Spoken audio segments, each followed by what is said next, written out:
You're watching Herald Now. Great to have your company this Thursday morning, just gone 16 away from 9. The renowned Michelin guide for restaurants is adding New Zealand to the menu, putting an international spotlight on our culinary scene.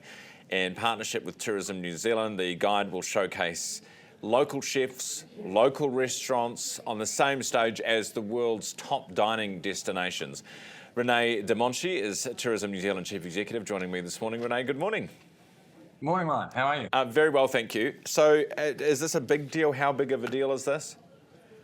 Yeah, look, it is a big deal, right? This is a global platform. It's 125 years old in terms of, Michelin as a guide. And, the first time here in Oceania, certainly the first time also in New Zealand. So it is a really big deal. And it's a real opportunity, I think, for us to promote the great culinary scene we've got here in New Zealand around the world.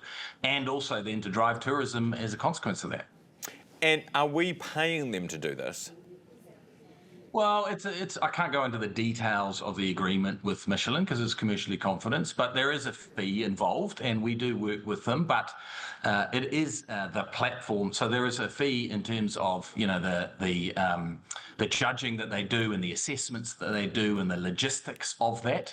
But we'll certainly be investing in marketing, once the awards are announced. But does that not undermine it? I mean, if we're paying them for them to add us to a list, does that mean that we're good, or does that mean that we are writing checks? You know what I mean? Well, I'll take a step back, Ryan. So the first thing they do is they do an assessment of the market. So they do a kind of online research. Do they think there's enough food offerings here in New Zealand? Then they come and actually do, and which are all the things they've done over the last year. Then they come and actually do a physical assessment. They go out, they check restaurants in those 4 locations. They go and test them. They eat meals there. They look at them and they go, right, we think New Zealand has a fantastic food offering and could be eligible. Then the fee is really just for the logistics of managing the assessment. So we have no involvement with which restaurants they go to, how they assess them. We don't know when they're here, where they're going. So it's purely to cover the logistical costs of people getting out and doing the assessment. René, where are we at with tourism? I've been down in Queenstown for the last couple of days, absolutely cranking. Couldn't sit down at a restaurant because there were tables booked. Well, it's great to see.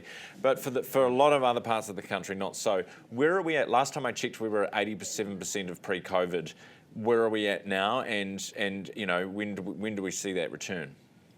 Yeah, look, we're seeing actually pretty positive growth momentum. We're still at around about that 88% recovered at a national level, waiting for the September arrival numbers to come out in the next few days, which will show positive growth. So we're seeing growth rates accelerate. Certainly, the extra promotion, the extra initiatives in tourism are paying dividends for us, and you're really seeing that growth. But it's fair to say, certainly, Queenstown has had the fastest recovery from the rest of the country. Operators that I speak to, the sentiment's pretty positive as I look to the summer ahead.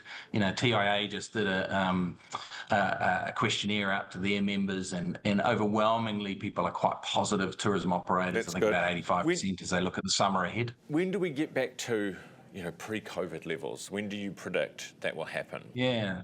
Well, there's a target. We're targeting to try and get back to that level by the end of 2026. So that's a real focus for us, getting back those missing visitors. It's going to be a steep hill to climb, but that's our entire focus. All right. And look, what do see is, Australia, for example, is 100% recovered. The US inbound is 100% recovered.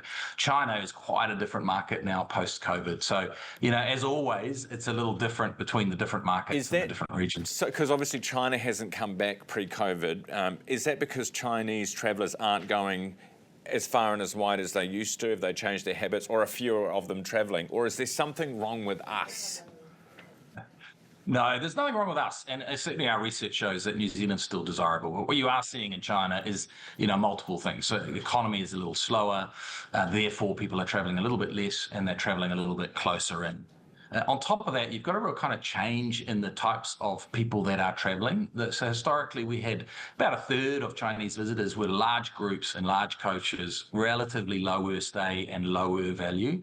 Those groups are now going to other places and other destinations. So our job is to really get people that are more interested, and we're seeing a real growth in skiing, travelling around the country, spending more as they're here, staying longer.